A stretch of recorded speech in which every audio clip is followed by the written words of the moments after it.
Non è una casatirla, e manca una brioche. Chi stai o Danubio? È modo conto. Ciao a you, e stasera Danubio napoletano. Venite a presa a me, che a preparare insieme. Partiamo con il mio segreto. Facciamo un water roux. Sto per far venire sofficissimo il nostro Danubio. Acqua in pentola e mettiamo a bollire.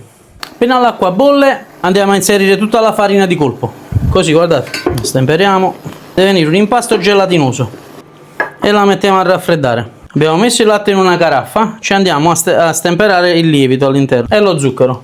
Così attiviamo la lievitazione. Una volta stemperato il lievito, ragazzi, buttiamo tutto in planetaria.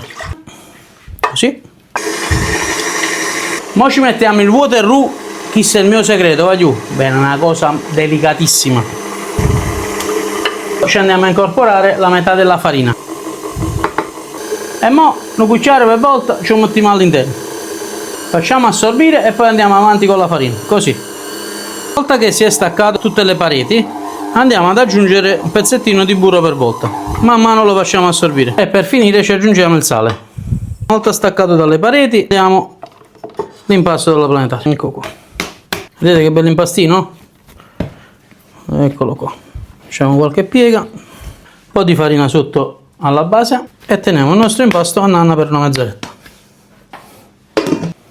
Passata la mezz'ora, ragazzi, andiamo a mettere il nostro impasto su un tagliere. Facciamo tutte palline da 30 grammi. I Danubio erano un nome straniero perché si ispirano dolce dell'Europa centrale. Precedentemente ci siamo tagliati un po' di misto, prosciutto cotto, salame e un po' di provolone semipiccante. Poi andiamo a fare tutte palline e ce lo mettiamo dentro e le facciamo lievitare fino al raddoppio. Arriva da Napoli tra fine 800 e inizi 900.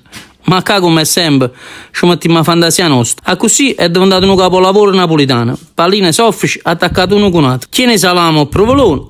Questa qua è una ricetta ottima per vedere se arriva assettate. Coppo di pane, vi mettete una pallina a volta, rapite, bella morbida, una poca di birra e vi consolate, va giù. Eccoci qua, ragazzi. Una volta finito, ultima pallina, andiamo a mettere con la luce del forno per una mezz'oretta a lievitare, il tempo del raddoppio. E questo qua avanzato lo pigliamo, lo mettiamo in una bella bustina per congelatore e ci stipiamo quando andiamo a fuoco. Andiamo a spennellarli con uovo e un po' di latte, così vengono belli dorati. Questa stessa pasta la potete fare anche per fare i bonbon con Nutella, che verranno alla fine romuno stesso, giù. La prossima volta vi faccio con Nutella. 35-40 minuti a 180 gradi. E allora, guardate qua che sto dando fumo, da. Che ne pensate? E che profumo, non potete capire.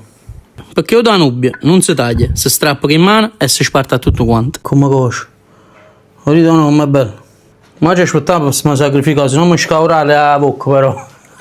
Ma ci sacrificai.